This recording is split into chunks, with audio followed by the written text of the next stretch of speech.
This election is a choice between the Trump super recovery or a Biden depression. One more year, almost one. I say we're learning to live with it. We have no choice. Learning to live with it. Come on. We're dying with it. COVID, COVID, COVID, COVID, COVID, COVID, COVID, COVID, COVID. He's quit on you. He's quit on your family. He's quit on America. If Biden wins, he will do bad things. Oh, God.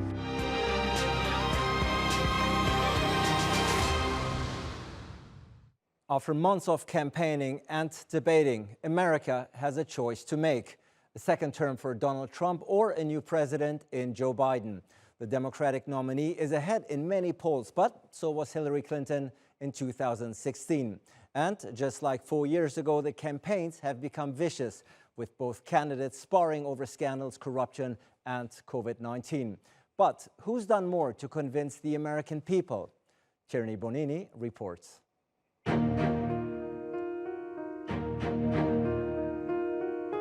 President Trump just tweeted moments ago that he and the First Lady have tested positive for the coronavirus. President Trump has been criticized by some for telling state governors to take a much tougher line with the protesters. The coronavirus recession is official. A pandemic, a recession, mass protests, violence. Right there, officer down, right there, officer down. 2020 is an election year like no other in modern American history.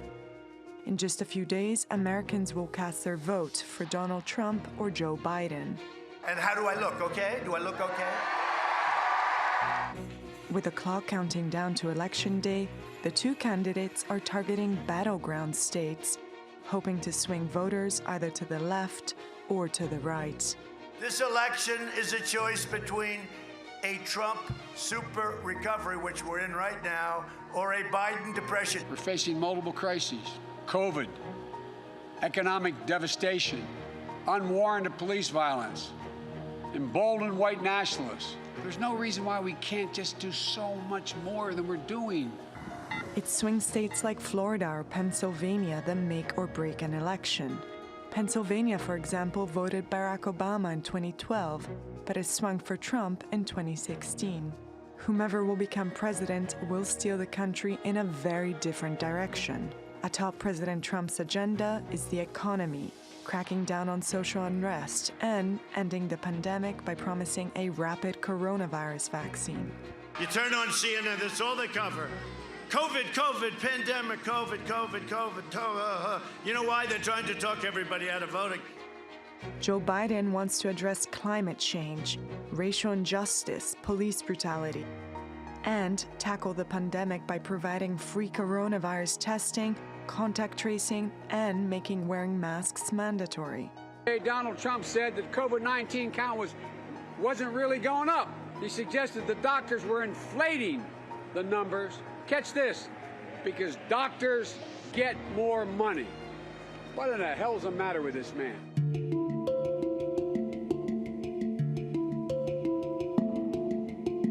Who's looking out for me? That's Donald Trump's presidency. I think Joe Biden proved last night that he's not capable of being president of the United States.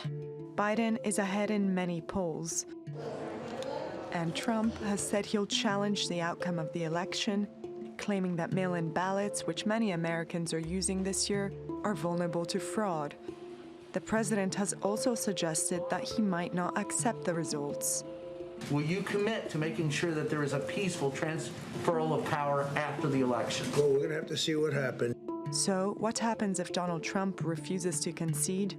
It could set off many legal and political dramas in which the presidency could be decided by some combination of the courts, state politician, and Congress. If the election is disputed, it could also be contested in the Supreme Court, making the fast-track confirmation of conservative Justice Amy Coney Barrett all the more significant and controversial.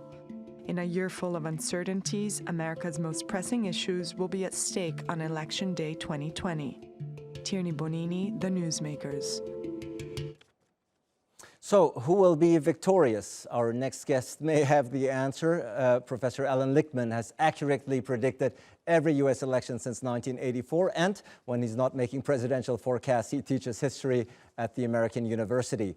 In Washington, D.C. is Democratic strategist Jessica DeLoach. She worked on the presidential campaign for Democratic candidate Pete Buttigieg. And in Houston is Bobby Eberle. He's a Republican strategist and owner of GOP USA, an online conservative news outlets. Allan, you have, as we just have predicted, the 9 consecutive U.S. elections correctly, including the 2016 election, where many pollsters had Hillary Clinton leading and winning by double digits. Now you're predicting that Joe Biden is going to win. Why? Yeah, let me say my predictions are purely nonpartisan, impartial. When I predicted Donald Trump's victory in 2016, that did not make me very popular in 90% Democratic Washington, D.C., where I teach. And in my 9 predictions, I predicted 4 Republicans and 5 Democrats. Here's what happened this year. And now remember, Donald Trump is now the incumbent, not the challenger. And the way my system works, it gauges the strength and performance of the incumbent party. At the end of 2019, Trump was only down 4 of my 13 keys to the White House. It takes 6 to count him out. But then we had the failed response to the pandemic and to the cries for social and racial justice, which cost Trump 3 more keys. The short-term economic key, gauged by an election year recession, the long-term economic key because of the negative growth, and the social unrest key because of what's raging across the land. So he's now down 7 keys. And my final prediction is that Donald Trump becomes the first U.S. president since Bill Clinton beat George H.W. Bush in 1992 to lose a re-election bid. Moreover, never in the history of the United States has the party holding the White House suffered such a sudden and dramatic reversal of fortune in just a matter of a few months. It has never happened before. After I predicted Donald Trump's win, he sent me this very nice note after he won. Professor, congrats, good call. Donald J. Trump. I don't think I'll be getting one this time. Probably not, but maybe Joe Biden will send you one. And he is leading in most swing states. As a matter of fact, judging by the numbers, the Republicans could lose both the White House and the Senate. Jessica, do you, after 2016, after the traumatic experience for your party, do you still trust the polls? I've never trusted the polls. I look at the polls as a way of gauging a moment in time, and those moments are so short-lived because, as you've seen, just with COVID, with this pandemic, the response that people are having to the pandemic, you can see that tracking through the polls as well. You know, take a look at the way Donald Trump is polling currently with women, with suburbanites, with senior citizens. Everything tracks, every drop in the polls among those demographics tracks with things that he has said or done that has negatively impacted his campaign and his standing with those particular demographics. Polling is useful, so don't get me wrong. I think that there is a way to apply it to your strategy. I mean, of course, we've just had a perfect, example laid out for us about why Donald Trump's presidency is in peril right now. I do appreciate the polling we have, but I do think that we've also not learned how to gauge the way social media has really impacted these races all across the country on every level. And so I would say that Donald Trump's presidency is definitely in peril. I think that this is a person who knows he is very likely going to lose. If you pay attention to him and look at him in the context that you would look at a bully, everything that he complains about, everything that he is hitting his opponent hard on right now, those are actually things that he knows he has been a failure at. And so it's just like watching a bully face themselves in a mirror. He's punching himself in his face because he doesn't know what he's doing. He's in over his head, and I think that he sees a loss on the very near horizon. Bobby, Allan is predicting a Joe Biden win. That is very likely, says Jessica. I assume you will take issue with that assessment. Oh, yeah, absolutely. I don't even know where to begin. First of all, with what the professor said on some of his key elements, he assessed them as failures due to COVID and due to social unrest. And yet, when you look at the numbers, first of all, you have to talk about the fact that this is a global pandemic. It's not just hitting the United States as if President Trump caused this. And his response, putting a team of medical experts together, their estimate was over 2 million lives lost. Now look at what we've done and look at what we're going forward. The other thing that you have to remember, and this is where President Trump, not acting like a bully, but getting the facts out in these last couple of weeks of barnstorming, I thought he's been absolutely outstanding. But he's laying the facts out on what Joe Biden would do with COVID, which is lock everybody down again, which will destroy the economy, and giving a realistic picture of what Americans actually face, which is a 99.9% recovery rate. People need to protect the vulnerable, but the rest of the country needs to get back to work, and that's what the American people are talking about. The professor also talked about, this optimism in looking at what has happened, yet 56% of people think they are better off now than they were 4 years ago. I think the track shows Joe Biden is the one being desperate and thinks that he can't win because he is the one that's out on the campaign trail speaking nonsense. You can't even understand what he says sometimes. He doesn't know where he's at. He doesn't know who he's talking to. And yet, issue after issue, what the president is addressing are his accomplishments and contrasting with what Joe Biden would do. Right. Look at where the economy was before COVID. Look at what Joe Biden wants to do at an issue.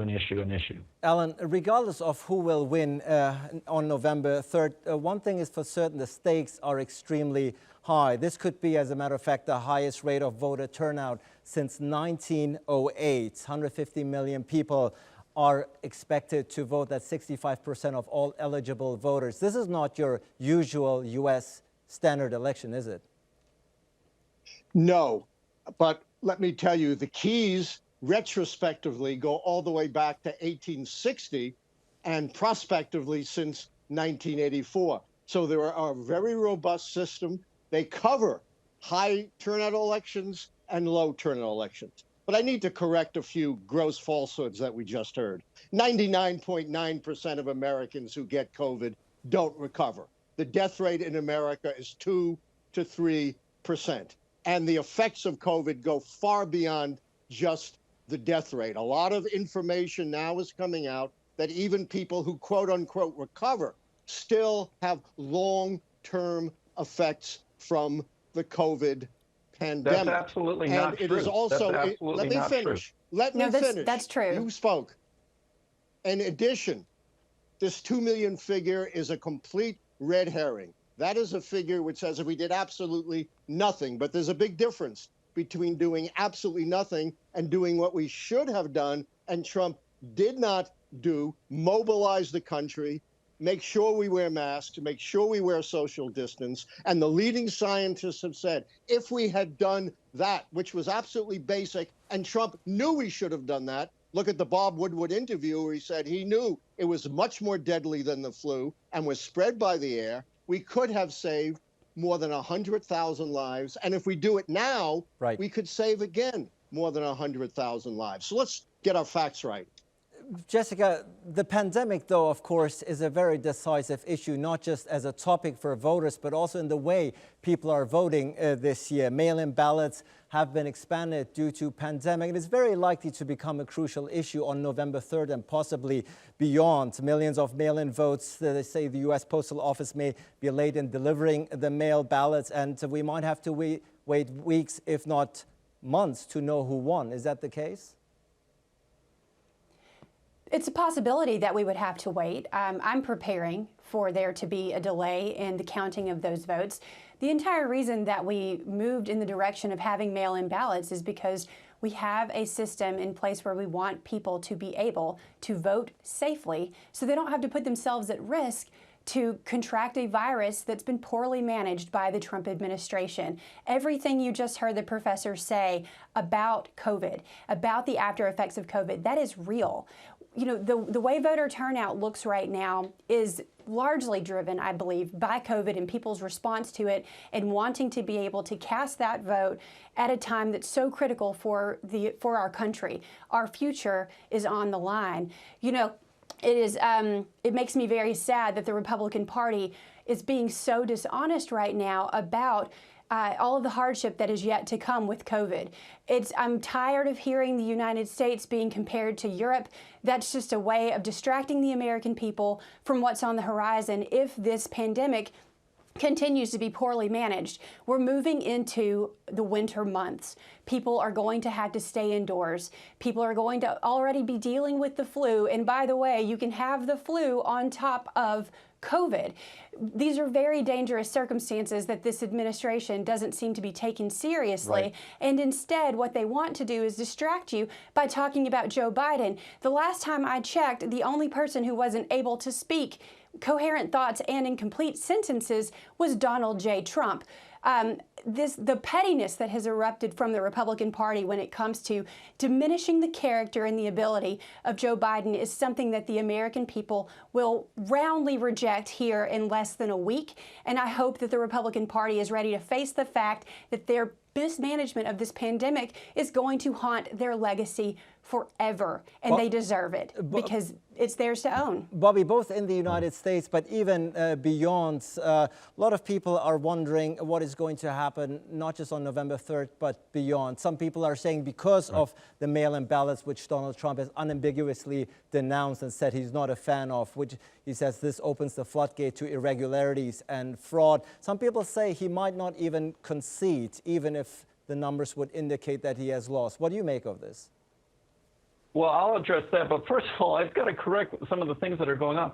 To go after Joe Biden is not a distraction. This is a presidential campaign. The whole idea is to contrast yourself with your opponent. What have you done? What do you plan to do? Not lie. What has Joe Biden done? And what is he planning to do? So you have to contrast it. It's not a distraction. That is just basic campaigning. You have to let the voters know. Over 200,000 people are dead because of your poor mismanagement. Excuse me. The Republican Party has failed the American people. So you don't get to lie. Joe Biden won't even go out and speak on his issues. He just hides and hopes the media covers Joe for him. Biden does speak on his President issue. Trump has to go out there and contrast himself with his opponent because his opponent isn't doing it. And he contrasts himself by lying. The CDC website says 99.9% survival rate. The professor quotes the case fatality rate, but when you look at all the people, one of the facts that has not changed is 80 to 85% of people who get COVID have little to no symptoms. They don't get tested because it doesn't affect them. Those are the facts. But it still affects other people, and you are purposely ignoring reality. One of the first things they did was saying social distance, and Dr. Fauci, Surgeon General, all of those people said don't wear masks, and there were two reasons. There were two reasons they said that right at the beginning. One is they didn't want people going out and getting N95 masks to probably contribute to a shortage. I hate to interrupt. I want to get away. I want to get away a little bit from the COVID issue because obviously this is a topic that we have discussed at length on this show and on every other show for the past 7-8 months throughout the world. It is a very important issue, of course, COVID. As a matter of fact, Allan, Donald Trump in his tweets are saying COVID, COVID, COVID. This is all that the fake media wants to focus on these days. But let's get back to the crucial question of what happens, theoretically speaking, if he loses, if the numbers indicate that he has lost, but he's not willing to concede. You are a historian. What do you think will happen? Let me just make a quick point about this 99.9. 8 million cases, 230 million deaths. You do the math. It's about 3%. I don't know where he gets this 99.9% nonsense from. The math is clear. Let's still move on from COVID, please. I let you speak. No, as a matter of fact, this is the host speaking. I was actually saying, let's please move on from COVID and focus on the fact of what happens if Donald Trump doesn't concede on November 3rd.